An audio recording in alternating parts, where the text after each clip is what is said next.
Hai Cinggu, mengungkap beberapa detail penting, episode keempat drama Again My Life menyajikan konflik yang semakin mendalam dan mengarah ke beberapa hal yang memberi petunjuk akan ke arah mana beberapa peran penting di drama ini nantinya. Bareng aku Ahmad, yuk langsung kita bahas drama kita kali ini.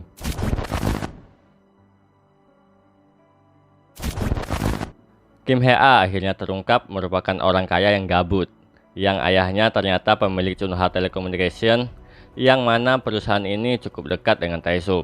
Di masa depan terungkap bahwa ayah dari Hee-a meninggal, yang bisa aku asumsikan kalau itu karena pengkhianatan dari Tae-sup di masa lalu.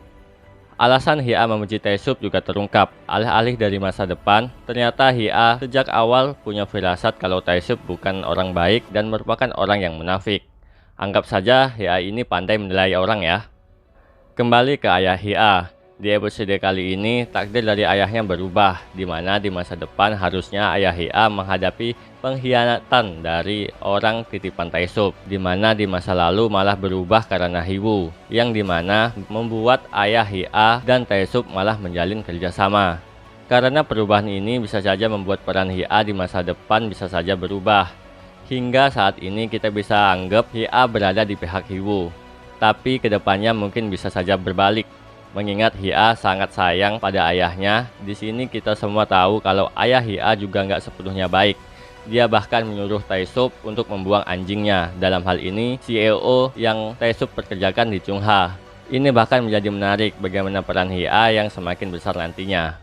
Pada kasus ini, aku bisa bilang Hee-woo sedikit blunder karena menyerang Tae-sup terlalu awal, sehingga pergerakannya mungkin sudah membawa Tae-sup semakin dekat dengan Hee-woo. Karena kita tahu pada akhirnya Hee-woo gagal mewujudkan rencananya dengan memanfaatkan seniornya yang malah semakin mengundang perhatian Tae-sup.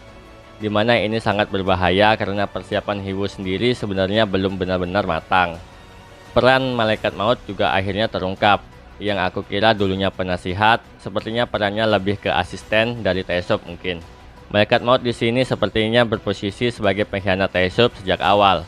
Karena aku setuju dengan Hee-woo, alasan Malaikat Maut ada di masa depan sebagai Malaikat Maut adalah karena dia sudah mati lebih dahulu.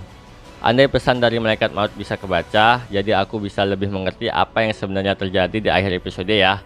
Silahkan kalau kalian yang bisa nerjemahin pesan yang dikirim Malaikat Maut dalam hal ini diberi nama Pluto. Aku malah semakin penasaran dengan peran Minso yang semakin besar dan ini sebenarnya musuh atau temenan sih.